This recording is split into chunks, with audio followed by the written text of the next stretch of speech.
Good morning. এটা ছিল আমাদের কলকাতায় সেকেন্ড দিন। তো আমরা ঘুম থেকে উঠে রেডি হয়ে বেরিয়ে যাই, আর বেরিয়ে দেখা হয়ে যায় রাজুদার সাথে। তো সেখানে গিয়ে একটু সময় দাঁড়িয়ে আমরা খেয়ে নিই রাজুদার পরোটা। যেহেতু রাজুদার এখানে এসেই পড়েছি, তাহলে পরোটা তো খেতেই হবে। তো নিয়ে নিই পরোটা আর খেয়েও নিই। তারপর আমরা রওনা হই মেট্রো স্টেশনের দিকে।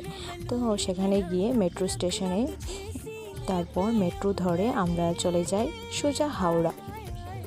তো যেহেতু মেট্রোতে ওঠা আমার এটা ফার্স্ট টাইম, তো অনেকটা এনজয় করছিলাম মেট্রোতে বসে। অনেকগুলো ভিডিও ক্লিপও নিয়েছিলাম, ভালোই লাগছিল।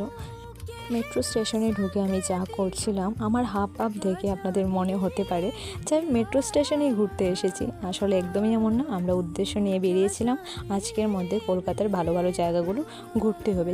উপর মেট্রো থেকে নেমে হাওড়া আসতে দেখি ঝড়ঝড়িয়ে বৃষ্টি। তো নেক্সট বার দেখতে সাথে থাকুন। বাই।